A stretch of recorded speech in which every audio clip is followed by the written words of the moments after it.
Cruzeiro e São Paulo, Cruzeiro em casa, perdeu o jogo, muitas críticas ao técnico do Cruzeiro, inclusive o nosso Edu Panzi ontem durante o jogo, dizendo que não estava conseguindo entender as opções do Seabra, as mexidas, o desenho tático do Cruzeiro. O Seabra ontem, poderíamos dizer que não foi uma tarde e noite feliz dele? Eu acho que aí tem um ponto que é muito importante, né? Que é com relação também à nossa expectativa sobre o trabalho do treinador do Cruzeiro, o João. E eu tenho uma expectativa positiva com relação ao treinamento, ao trabalho dele no dia a dia.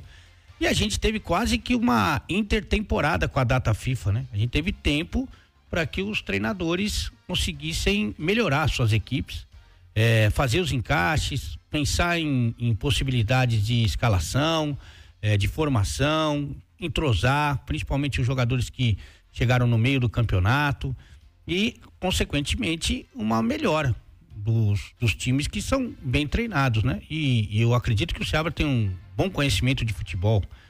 E o que acontece foi justamente o contrário, uma das piores partidas do Cruzeiro e um resultado desastroso, né? Se você levar em consideração que o São Paulo é sim um adversário direto e que também estava jogando com um time bem alternativo, um time muito modificado. Então, realmente foi uma apresentação e um resultado muito ruim, e com esse tempo que ele teve para preparar o time, que é o tempo que qualquer bom treinador, ô João, sonha, né? Sonha. Vai dar tempo de treinar até a comemoração, que não foi utilizada porque não saiu o gol do Cruzeiro, mas você tem tempo de prever o maior número de situações possíveis. Enfim, eu tinha uma expectativa lá em cima com relação a esse retorno das atividades do Cruzeiro, e a apresentação foi lá embaixo. Ô Ale, o Cruzeiro tem feito uma boa temporada. Vamos lá. Quando você pega a classificação do Cruzeiro no Campeonato Brasileiro, como é que é aquela história que você fala do contrato? Se você quiser, não vai jogar o Brasileiro. Olha só, eu não vou jogar. Vou te dar o seguinte pro Cruzeiro. Você não vai jogar o campeonato e quando chegar na 26ª rodada do Campeonato Brasileiro, você vai estar na 7ª colocação, 41 pontos, a 1 ponto do 6º colocado, classificação direta para Libertadores. Você quer? Eu quero. Todo mundo assinava na hora. Eu pegava, na hora.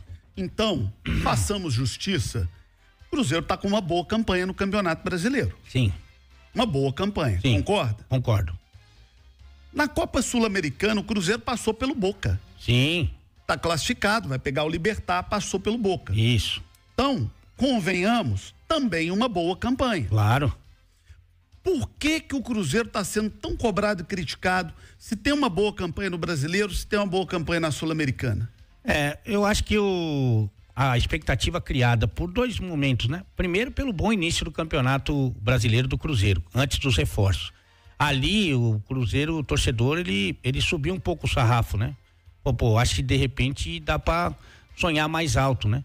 E realmente a campanha era para ser comemorada mesmo.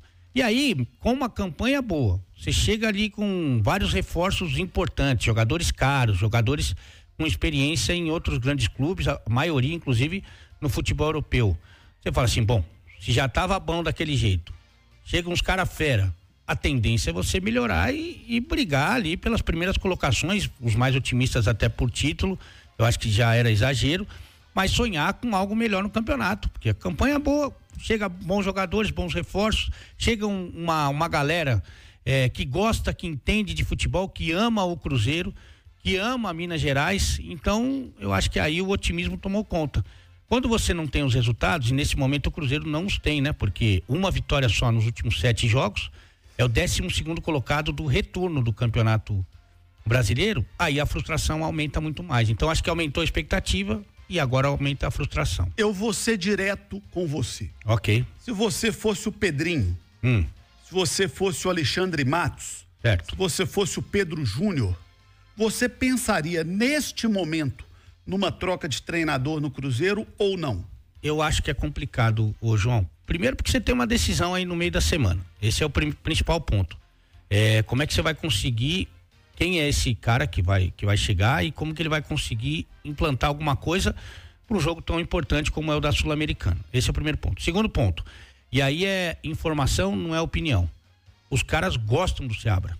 O Seabra é uma pessoa boa, trabalhadora, honesta, e que tem a confiança dos jogadores, e isso já foi manifestado publicamente em alguns momentos. Aí o torcedor fala, mas o cara não vai falar mal do treinador dele, e eu concordo, mas não precisa falar tão bem.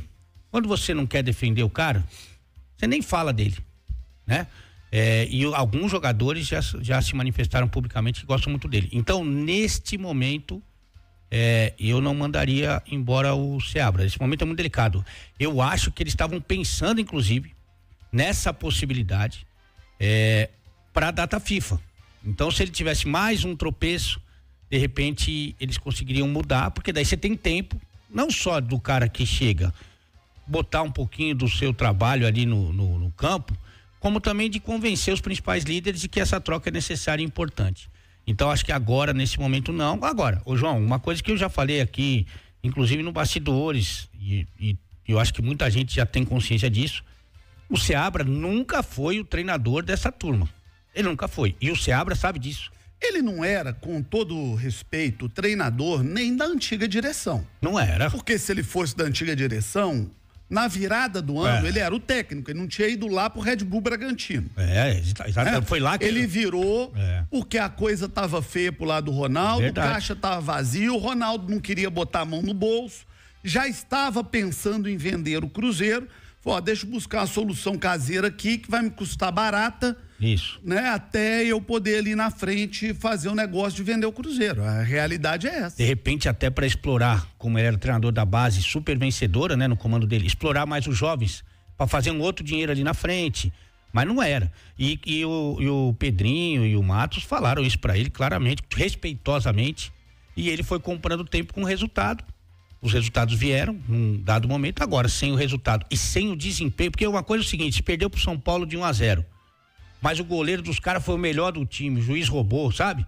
Você teve uma infelicidade, um jogador expulso, acontece coisa do futebol, mas você perder pro time reserva do São Paulo, com o time reserva do São Paulo jogando melhor que o seu, né? Sendo que você teve todo esse tempo para treinar, aí ficou feio, né, João?